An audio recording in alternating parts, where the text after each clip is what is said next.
नमस्कार। हाँ साहब, वो क्या वहाँ शायद फ़ोन नहीं उठा रहे। मेरा तो निवेदन था कि इन्होंने पूरे सब जगह पर्चे बांट दिए हैं बाबरी मस्जिद को लेके, और ये व्हाट्सएप से चल रहे सारे मैसेज। अच्छा, 1 मिनट होल्ड कर लीजिए। सर वो फ़ोन नहीं उठा रहे शायद वहाँ पे।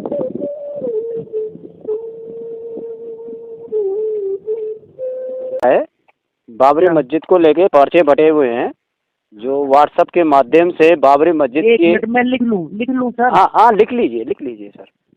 3 दिन से एक मैसेज हाँ, बाबरी मस्जिद को लेके। बाबरी मस्जिद को लेकर हाँ, कुछ मोमडन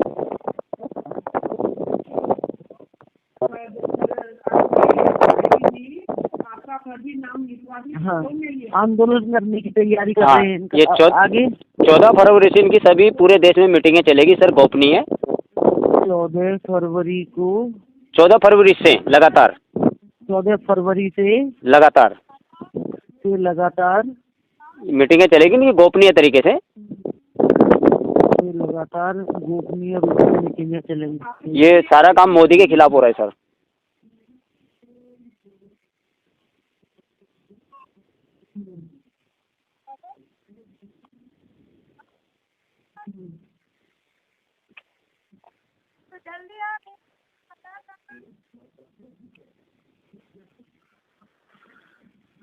और ये सब मोदी जी के खिलाफ हो रहा है। जी सर।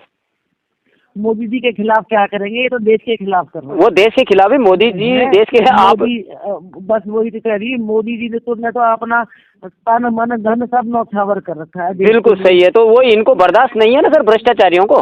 बस है ना, और इसमें हिंदू लोग साथ है सर इनके, गोपनीय तरीके से।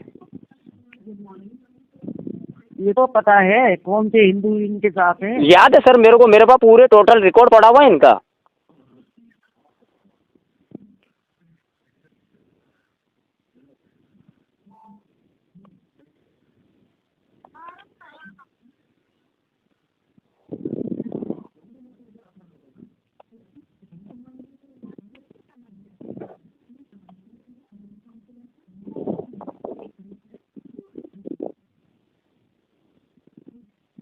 ठीक है, मैसेज लिख लिया है मैंने। जी सर, है ना। तो और एक मैसेज रात को नेटवर्क पे चला था जिसमें धमकी भी है ये देश को, है ना साहब। तो ये सूचना है साहब, आगे की सूचना मैं और दे दूंगा सर कि इनका अगला क्या कदम रहेगा। ये कोई सिख कोई जाट मराठा, कोई गुरखा कोई मद्रासी, कोई गुरखा कोई मद्रासी, सरहद पर मरने वाला,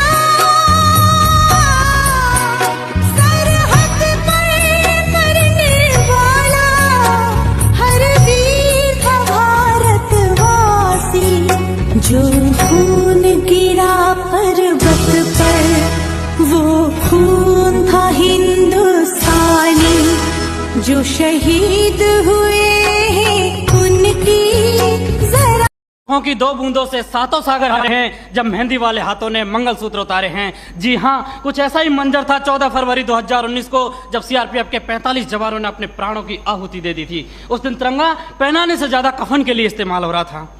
आदरणीय अध्यक्ष महोदय, सम्मान्य निर्णायक मंडल एवं उपस्थित साथियों, मैं सीआईएसएफ से उप निरीक्षक पिंटू राम मीना आज के वाद विवाद के विषय को केंद्रित करते हुए विपक्ष में अपने विचार प्रस्तुत करना चाहूंगा। महोदय, मैं एक सैनिक हूं और मेरे लिए तो संविधान ही गीता है, बाइबल है, कुरान है तथा भारतीय संविधान के अनुच्छेद 33 के तहत मेरे मौलिक अधिकार इसलिए छीने गए हैं ताकि मैं देश की रक्षा कर सकूं, देश के आत्मसम्मान और मान मर्यादा को बचा सकूं। उतना ही नहीं, माननीय सर्वोच्च न्यायालय द्वारा 1964 में रामस्वरूप बनाम भारत संघ मामले में स्पष्ट किया है कि एक सैनिक के लिए राष्ट्रीय सुरक्षा ही सर्वोपरि है।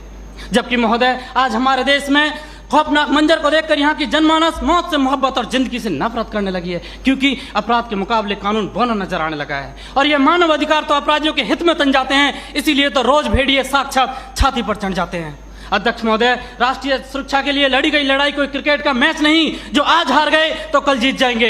ये वो जंग है जो आज नहीं जीती गई तो कल देश को वीरान कर देगी। इसीलिए इसको जीतना बहुत जरूरी है और हम रोज जीतते हैं तभी तो पंजाब की तर्ज पर जम्मू कश्मीर और उत्तर पूर्वी राज्य भारत के नक्शे में हैं। नहीं तो युद्ध विराम संधि, शिमला समझौता और ताशकंद जैसे कई समझौते रोज जम्मू कश्मीर की घाटियों में बेआबरू होते हैं। महोदय, राष्ट्रीय सुरक्षा का मतलब यह नहीं कि नक्सली आतंकी हमलों में जवाबी कार्रवाई न करें। राष्ट्रीय सुरक्षा का मतलब आतंकवाद, नक्सलवाद, उग्रवाद को खत्म कर देश के कोने कोने में शांति स्थापित करना है। और अगर शांति स्थापित करना है तो आतंकवाद और नक्सलवाद को पोषित करने वाले तथा उन्हें हथियार मुहैया कराने वाले राष्ट्रों पर प्रतिबंध लगाने की जरूरत है। जरूरत है न्यायिक प्रक्रिया को सुधारने की, टेरर फंडिंग और साइबर क्राइम को रोकने की। आज जरूरत है राजनीतिक इच्छा शक्ति की।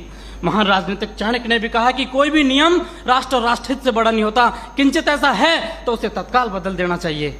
महोदय, आज के दौर में आक्रामक रवैया अपनाने वाले आतंकवाद, नक्सलवाद, उग्रवाद से लोहा लेना किसी युद्ध से कम नहीं और किसी युद्ध को जीतने के लिए पहल करने की आवश्यकता होती है। जबकि युद्ध जैसी अत्यंत निर्णायक पलों में एक जवान अपनी नौकरी की वजह से उतना ही कर पाता है कि सांप मरे या ना मरे, लेकिन लाठी नहीं टूटनी चाहिए, क्योंकि उसको डर सता रहा होता है कि जलील किया जाएगा उसे मानव अधिकारों की भरी सभा के अंदर।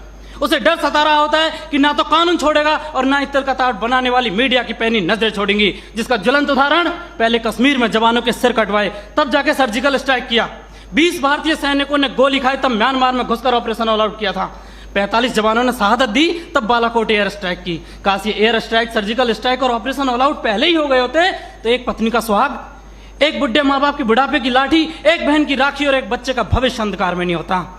महोदय, डॉक्टर भी कैंसर का इलाज करता है तो संक्रमित कोशिका को काट कर फेंक देता है ताकि वो नासूर ना बने। और आज हमारे देश में आतंकवाद, नक्सलवाद और उग्रवाद तो उससे भी गंभीर समस्या बने हुए। ये एक नहीं, दो नहीं, तीन नहीं, हजारों निर्दोष लोगों की जान ले लेते हैं।